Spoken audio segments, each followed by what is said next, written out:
Hello and welcome to the Trester Festival for Latin American Music at the University of Arizona Fred Fox School of Music.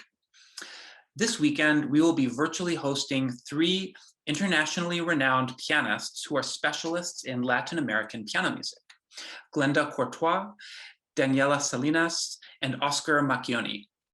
I'm Dr. Daniel Linder, Assistant Professor of Piano and Keyboard Area Coordinator at the Fred Fox School of Music, and I'm joined today by my colleagues and festival co-directors, Dr. Fania Lin and Dr. Meili Mendez. Hello and welcome. I'm Dr. Fania Lin, Assistant Professor of Piano at the Fred Fox School of Music. The festival opens today with a lecture by Fred Fox School of Music alumnus Glenda Courtois on 20th century Mexican piano music. Later this evening at 7:30 p.m., we will broadcast the winner's recital and announcement of results for the 11th annual Trester Piano Competition. Be sure to stay until the end and vote for the audience prize. Tomorrow's events include a lecture and solo piano recital by Argentinian pianist Daniela Salinas. And Sunday's events include a masterclass and solo recital by Oscar Macchioni, Professor of Piano at the University of Texas, El Paso. If you are interested in learning more about our festival, please visit keyboard.music.arizona.edu/Trester for a full event listing, programs, and event links. Hello, and welcome to the Trester Festival for Latin American Piano Music. I am Dr. Meili Mendez, instructor of piano at the University of Arizona's Fred Fox School of Music. You are tuned in to the first event of our festival, a lecture by UA alumna Dr. Glenda Courtois Garcia on 20th century Mexican piano music. A native of Chiapas, Mexico, Glenda Courtois Garcia began her piano studies at age 9 and made her debut with the UNAM Youth Symphony Orchestra at age 15 in Mexico City. Dr. Courtois Garcia has been the recipient of academic awards and scholarships, such as the Chiapas Medal from the University of Chiapas, Best Mexican Student Medal by the El Diario del México newspaper, and the Outstanding Woman Award and Graduate Fellowship Award by the Northern Illinois University. Dr. Glenda Courtois Garcia received her doctorate from the University of Arizona in 2017, where she studied piano under the tutelage of Dr. John Milbauer and Dr. Rex Woods, as well as conducting with Dr. Thomas Cockrell. As a composer, her works have been performed in Mexico, Guatemala, the United States, France, and Germany. Currently, Dr. Courtois Garcia is full-time faculty and coordinator of the graduate music program at UNICACH. We are so excited that she is here with us today. Good evening, everybody. My name is Glenda Courtois Garcia, and I would like to thank all of you for watching this lecture recital, which will feature a presentation of the diversity of piano music during the 20th century. As it happens, throughout the course of human history, music is a reflection, a manifestation of the ideas and developments within a culture. For 20th century Mexican music, this meant a journey that went on for some intellectuals questioning the European hegemony that prevailed in the sociocultural elites at the turn of the century, to the employment of nationalist resources, followed by the posterior rejection of said Mexican nationalism, often dressed in avant-garde musical language, to finally a greater variety of individualized exploration. Let's start with the last decades of the 19th century. Porfirio Díaz was a dictator who ruled Mexico during 2 large periods between 1876 and 1880, and from 1884 to 1911, when he fled into exile after the uprising of the Mexican Revolution in 1910. During his rule, there existed an idealization of Western culture that shaped the political and social life of the country. He sought to modernize the economic, industrial, and communication infrastructure by aggressively pursuing foreign investment. However, any progress and modernization was achieved at the expense of the middle and lower classes. Concurrently, Italian opera and French salon music dominated the art music scene. Opera, piano transcriptions, all together with salon dances, were the main repertoire of the soirées or tertulias, a social gathering, usually with literary or artistic overtones. It was in one of these tertulias that Manuel María Ponce Cuellar presented his first works. Born in Zacatecas and raised in Aguascalientes, Ponce received his first piano lessons at the age of 10 and developed his musical talents in the church, first as a member of the choir and then as assistant organist, and finally as the main organist, performing all these activities during the first 20 years of his life. By 1904, and after much experience, Manuel Ponce undertook a tour featuring his own works, first in San Luis Potosí and then in Guadalajara. After the tour, Ponce sold his grand piano and went to Italy with his savings and studied at the Liceo Rossini with a letter of recommendation from a musician he had met during his brief stay at the National Conservatory in Mexico City. After a year in Italy, he decided to move to Berlin, where he studied 1 year with Martin Krause, former student of Franz Liszt. This experience greatly shaped his career, not only as a composer, but also as a pianist. During his stay in Berlin, he also met iconic pianists such as Ferruccio Busoni and Edwin Fischer.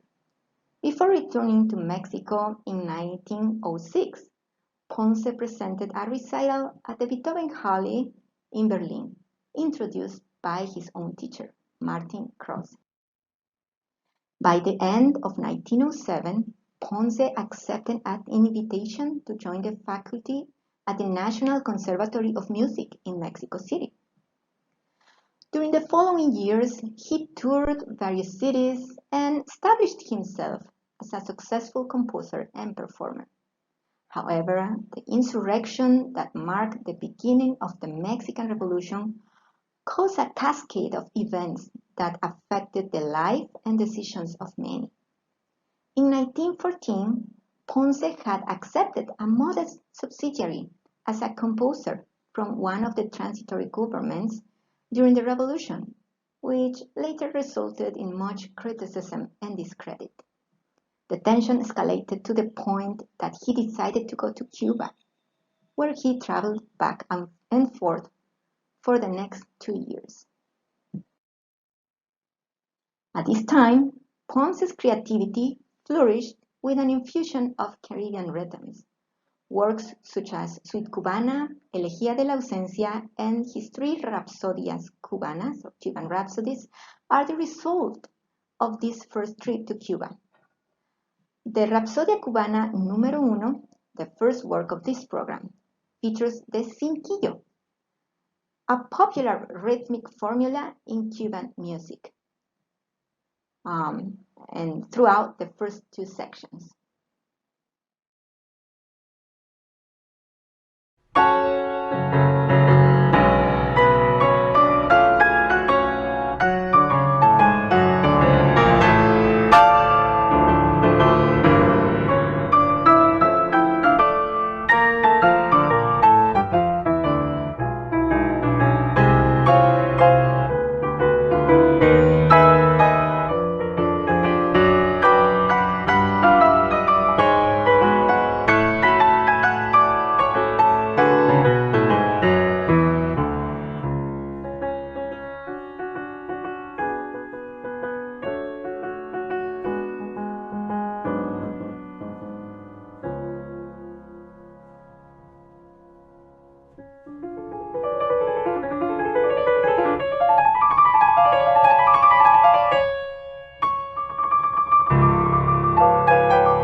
10 years after the start of the revolution, the stage was set for the Mexican nationalist movement. As Luis Velasco Puflo states, the main objectives of the revolution were to end the dictatorship of Porfirio Diaz, to obtain agricultural and social justice by means of long-sought agricultural reform, and to establish the Mexican nation. The Mexican Revolution favored the founding of a sovereign state that counted on its own culture, territory, and people to become a progressive nation. This nationalist ideology promoted a modernization grounded on the national culture rather than on foreign contributions. The Constitution of 1917 encompassed many new values reflecting this historic event, including anti-clericalism, land reform, nationalism, workers' rights, and secular education, becoming a testament to the accomplishments of the revolution. From 1920 to 1960, the Mexican nationalist movement called upon the arts, culture, and politics to yield a national identity. This movement was greatly powered in part by the new post-revolutionary Mexican government. One example of government sponsorship during this time can be found in the approval of the Plan for the Fine Arts by the Cultural Committee of Alemann's National Campaign, the Future Fine Arts, of 1946. If the creation of art matters to Mexico, it is the creation of a Mexican art that matters, a national creation. Artists and intellectuals with whom post-revolutionary belief resonated incorporated these ideologies into their works. There was a renewed interest for exploring and writing music that expressed Mexican identity. Composers used traditional folk melodies, rhythms, and instruments and combined them with modernist practices. As part of the project to educate the masses, multiple concerts for workers and students were organized in public venues. Orchestra, ballet, and chorus organizations were federally funded. Consequently, much of the nationalist music was written for large ensembles. Music literature for school courses and anthologies of songs which enhanced national values were also published and included in the general public school curriculum. The majority of the Mexican nationalist composers of the first half of the 20th century found a vehicle of expression in a language consistent with the modernism of the early 20th century in Europe. Polytonality, pandiatonicism, modality, amplified tonality, parallel chords, non-functional tertian harmonies, polychords, layering, and unconventional scales are some of the musical devices found during the Mexican nationalist movement in music. José Pablo Moncayo was a son of the revolution, born in Guadalajara in 1912, but moved with his family to Mexico City 6 years later. Little is known about his childhood years, only that the national context was violent and uncertain due to the revolutionary uprising. However, he had received his piano lessons during his adolescence with the renowned composer Francisco Hernández Moncada. It was Hernández Moncada who recommended Moncayo to Carlos Chávez, who was at the time the leader of the post-revolutionary nationalistic movement in music. In 1929, Moncayo had been admitted to the National Conservatory of Music in Mexico City and worked as a jazz pianist in order to pay for his education. At this moment, the trending composers of the nation were based at the National Conservatory of Music, the institution led by Carlos Chávez between 1928 and 1934. During his years at the conservatory, Moncayo received composition lessons from Chávez, who assigned his students, among other activities, to arrange indigenous melodies taken from the archives at the conservatory. Under the leadership of Chávez, Moncayo and other composers had the opportunity to premiere many of their works, since Chávez became the director of the National Symphony of Mexico and later was named chief of the National Department of the Arts. Perhaps the most known work by Moncayo is the Huapango, premiered in 1941. By then, Moncayo was well established as a composer and conductor. In the summer 1942, Pablo Moncayo and Blas Galindo were invited on scholarship to study at the Berkshire Music Institute, known today as the Tanglewood Music Center, during the same time that Leonard Bernstein attended the courses. Muros Verdes, Green Walls, was composed in 1951 and dedicated to his love Clarita, whom he would marry years later. This work features modernist resources as pandiatonicism, parallel fourths and fifths, and nationalist resources, such as the frequent use of harmonic thirds and a traditional rhythmic pattern in Mexican music, known as sesquialtera, which means 6 notes being regrouped in 2 groups of 3 or 3 groups of 2. You will be able to identify this in the faster section of the piece.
After 1950, the nationalist movement in Mexico contrasted largely with a counter-reaction from the younger generation of composers.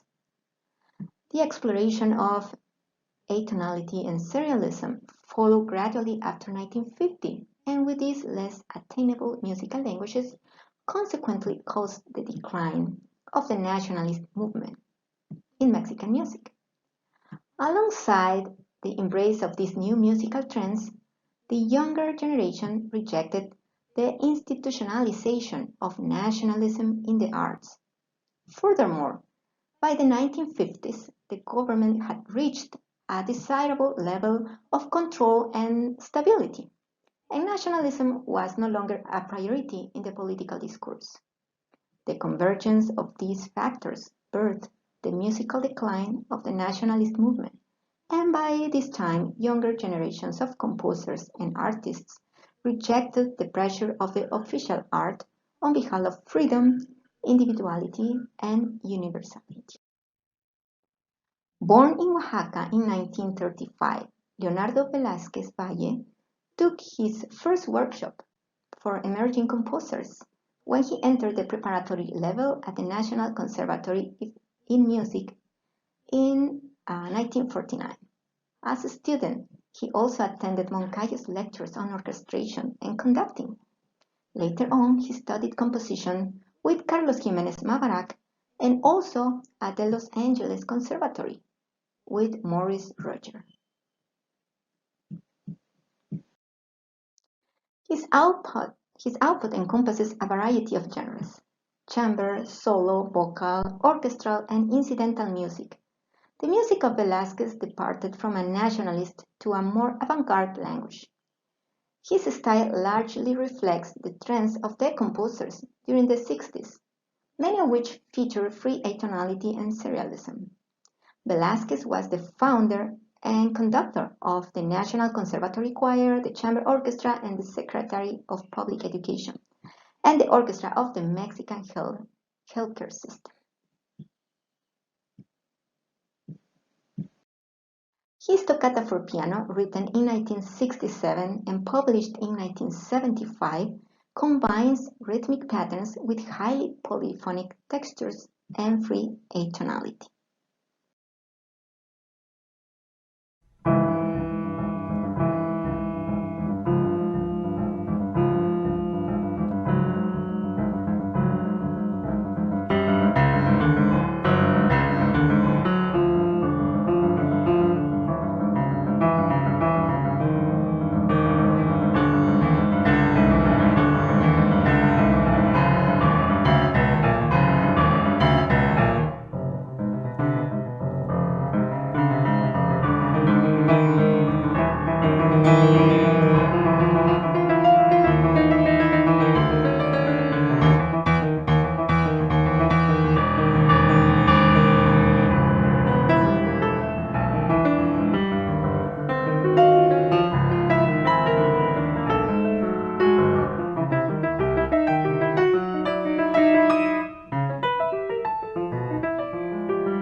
During the last decades of the 20th century, many composers embraced the search of freedom and individuality, which became more important than innovation for its own sake. The complexity of the avant-garde languages from the 1950s and 1960s highly contrasted with the lack of boundaries, of indeterminacy and chance. And with the posterior minimalist trend, younger composers also had the advantage of computers and electronics to manipulate and create new sounds. With all these resources, it seemed like everything was allowed. John Adams said in 1998, "We are in a kind of post-style era. Composers my age and younger, we are not writing in one highly defined, overarching expression like Steve Reich or Luciano Berio would write." In his own words, composer Federico Ibarra echoed what Adams had said earlier. During an interview with performer Francisco Barradas, Ibarra stated the following: "I'm no longer looking to join any current or anything. I'm only composing what I want, and that's it. Now there are so many different possibilities and tendencies, however, that it's impossible to identify where a particular music style comes from." Born in 1946, a year after the end of the Second World War, Federico Ibarra Groth was first influenced by the avant-garde trends of the post-war movement.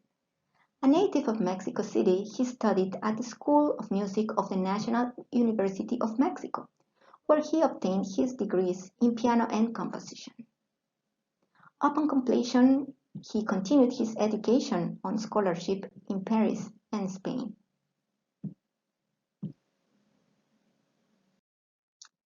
Ibarra was very keen on assimilating the current trends and styles of his contemporaries, who after the 60s were moving away from serialism. The composer points to Threnody for the Victims of Hiroshima by Penderecki as a landmark in the course of music history and a major influence on his personal musical language. During his formative years, the composer also performed many contemporary works, some of which were Mexican premieres, such as the second volume of George Crumb, Macrocosmos. Ibarra also attended a seminary imparted by Karl-Heinz Stockhausen in 1971. On his website, it states, in addition to his activity as a composer, Ibarra has dedicated part of his life to performing his own works for the piano. He has written 8 sonatas, numbered from 0 to 7, between 1971 and 2013. The second sonata is a single movement work dedicated to the Mexican pianist Jorge Suárez and was written in 1982.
The last piece that you heard was written in 1982. At that time, I was only 3 years old. And the following and last two pieces that I will be performing are my own compositions, and they belong to my teen years. So if you have any questions or want to know more about them, I will wait for you at the Q&A section following after this recital. Thank you for coming.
some extent, the timeline of Mexican music history during the 20th century is similar to the musical development in other regions, especially Latin America. It is my hope that this lecture recital will raise your curiosity about some of the musical perspectives during the last century, and I invite you to think how this music is influencing the music of the present, the future, and the music inside of you. I want to thank you for watching this lecture recital, and especially I want to thank the keyboard area at the Fred Fox School of Music for their invite. I am Dr. Maylee Mendez, and I wanted to say a great thank you to Dr. Glenda Courtois for being here today. We are so excited. We wanted to just jump right into our interview with you. Could you tell us about your career path after you finished your DMA in piano performance here at the University of Arizona? Sure, and hello to everybody. I'm so excited to be sharing this moment with you. Well, I finished in 2017. And like right away, I went back to Mexico, and I started in the fall of 2017 position as a faculty, first as a part-time, and later on, thanks to the degree, you know, and other things, I was able to apply to a full-time job there. Well, here in Chiapas, Mexico, I'm a native of Chiapas in South Mexico. And because I went to study the doctoral degree on scholarship from the government and also sponsored by my university, then I was able to reincorporate right away. So that's a blessing for everybody who finishes any kind of degree. So I have been doing a lot of like teaching duties, and in 2018 I accepted to be a coordinator of the Master of Music program at the university. So yeah, probably, yes, I was doing that too. I did it till February, I mean, till last month, so for 3 years. I did it. It was a time of, you know, I learned a lot of things. I was on the other side, you know, you have this teaching side and the administration side. And, you know, I learned a lot. And now I value those people who are on administration a lot, a whole lot more than I used to be, you know, to respect, because it's, I mean, it's a whole world on itself. But I'm so thankful. So I got to work with other faculty members and with students to a different level. Other than teaching, also I kept my teaching duty. So it was also a lot of workload to be working with those last 3 years. But that's mainly what I have been doing. Of course, during part of the teaching duties also involved performing, but because I had I mean, I was the coordinator, I wasn't able to perform as much. So I did a little, mostly accompanying and some of, you know, like solo interventions, but I was combining all of those things. That's my experience on like a nutshell, 4 years, almost 4 years. Yes. Thank you, Glenda. I really enjoyed hearing 2 of your own compositions at the end of your lecture recital, and I was wondering if you would tell us about those 2 pieces. Sure. Well, as I said in the lecture recital, those pieces were written before my 20s. And I would say all of the pieces I wrote, I think all of them were for piano, for solo piano, and probably just a couple for like a piano and other instruments. And they were just a result of playing around the piano. I mean, I wasn't taking any composition lessons, but I really, since I started taking piano lessons, I was like writing, well, composing, because at the beginning I didn't know how to write them. And some of those pieces still accompany me. I mean, I have assigned some of those little pieces to a few of my younger students.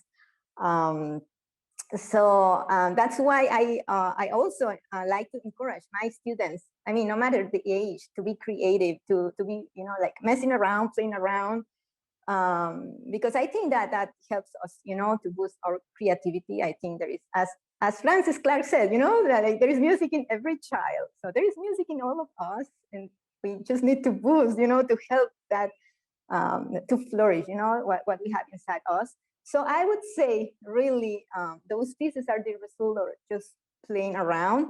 And the Las pulgas de mi perro, the fleas in my dog, that's the title. I was thinking of writing some pieces with topic on animals. So I have other little pieces also on that topic, like the little fish, the butterfly, like story of a butterfly. That's the long title. But they were just result of, just being around the piano, and also I would say of the influences I had at that time, and because that's very important, so the repertory that like our teachers, well, at that time, like when you're young and most of the repertory you're assigned probably are given by your teachers. So I think it is important for us as educators, to see what repertory we choose for students, also to encourage that creativity in them. And well, that's regarding the Las pulgas de mi perro, and the Preludio en terceras was around that time too. I don't keep track exactly of what year I wrote those pieces. I just remember like at some of the recitals I performed them. So I remember the Preludio en terceras to be performed at a recital in Mexico City. I got invited, and that was around, I think, 1998. So by that time I had already written, that piece. And that one didn't have any like extra musical, inspiration as the Las pulgas and the fleas or the little fish. It was just, result of, just playing around. And what they asked me, how would you title your piece? Because my piano teacher at that time, he encouraged me to present some of my pieces, in public, to perform some of my pieces. So he told me, what's the title? And I said, well, I don't know, I don't have a title. So he always, will give me some suggestions, and well, it has a lot of thirds, so it will go thirds on the title. and that's how they happen. Excellent. Thank you so much. I really enjoyed the story. And are there any pieces showcased in your lecture recital which you'd like to tell us a little bit more about? Well, yes. I can tell like a few things I didn't tell, and I will also tell you why. Mostly is because I didn't find like enough information, just to just to say things, but now I have time to clarify and say why I didn't. For example, the first piece, Rapsodia Cubana, first Rhapsody of Ponce, I was searching, since years ago, I have been searching for the other Rhapsodies, because if it says number 1, that means there are more. So I went into the Ponce's catalog, and I see, yeah, there is number 2 and number 3, but they, as far as, the research suggests, they haven't been published. So that's why, I have never heard anybody playing them or performing them. So this is, like a fun fact about the Rhapsodia numero 1. And it was written only 2 years after Rhapsodia number 1. It's been it's been written for a long time, over 100 years, because it was Rhapsodia numero 1 was written in 1914, and Rhapsodias 2 and 3, according to the catalog, were written in 1916. They just haven't been published. And there is something also with Leonardo Velázquez Toccata. That piece has a dedicatory. It only says to María del Carmen. So I was trying to find who was María del Carmen, and I just couldn't. And actually, from Leonardo Velázquez, there is, very little information, even in Mexico. I don't know if it was because he was very private of his life, or what's the real reason. And I was thinking, wow, this invitation that you did to me has helped me a lot to also, you know, try to find out more about those composers, because I have played, I mean, from Leonardo Velázquez, not only this toccata, but also chamber music, and I enjoyed his music. And I only knew, you know, he's Mexican when around the period he was active, but I didn't know much about his private life, and I still don't, you know, even though I was trying to do research, and I just found some like information on newspapers, but I never, I mean, I cannot assure, I know who's Maria del Carmen. I only know it's someone, I mean, that he's fond of, you know, but I don't know who she is. So those are, you know, some facts that I was, yeah, I found out while I was doing this lecture recital. I just didn't feel confident to put them, you know, during the lecture, because I know, you know, we have also a limited time, and there is no time to say like every single thing. And well, about Ibarra, he's still a live composer, and he's the only one, because of his, you know, alive, that has a website, you know, and I suppose, you know, he updates his website. So for him, there is not, there was not that much of a trouble, you know, to find information. And that's it, I would say. Thank you. Thank you for sharing that. And finally, are there any other 20th or 21st century Mexican pianists or composers that's not featured in this lecture recital and you would like to tell us about? Well, yes. I guess throughout the world there are so many, and because, you know, like education has been more accessible, you know, probably in during the 20th century. So there is, I mean, there are literally a lot of composers. I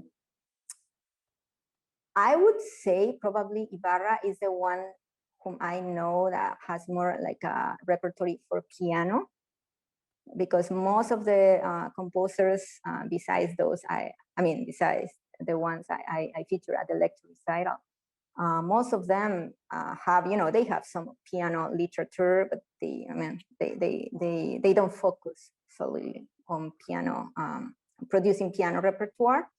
But I would mention probably, first, instead of composers, I would mention two like institutions or organizations for Mexican music. And I think for you, if you're more interested, you can really find a lot of information and composers who are like affiliated or whose music is performed at those two like forum or organizations. One of them is the new, as I would say it in Spanish first, Foro de Música Nueva, Manuel Enriquez.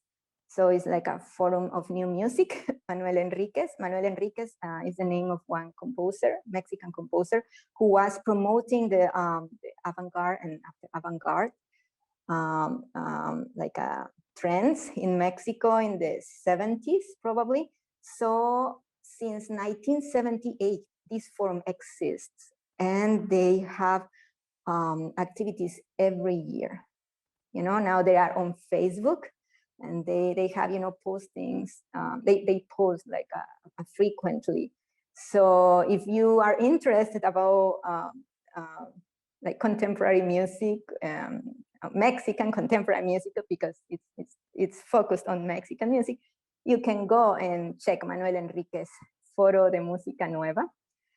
And the other, it's called Collective. I don't know if that's the right word in English. I'm just translated from colectivo, but it's also, you know, like a organization of women in art.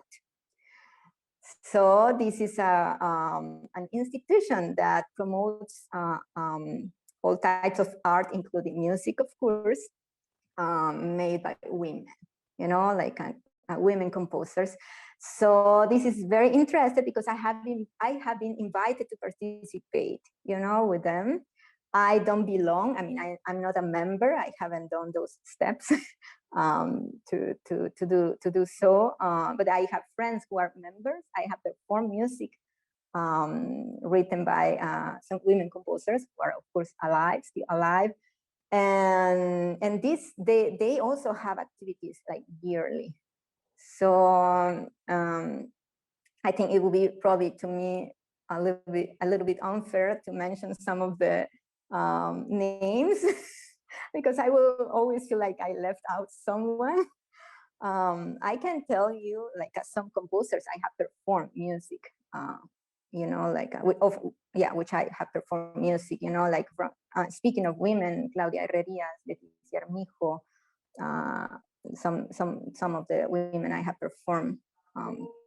And from men, I did my lecture recital at the U of A on two composers whom I'm not showcasing at the lecture recital, I mean, at this Lois festival, just because, you know, I just performed there like 4 years ago. I want to do something different, you know, but those composers are very good too. They are Miguel Bernal Jimenez and Eduardo Hernandez Moncada. They belong to the nationalist period, almost late nationalist period.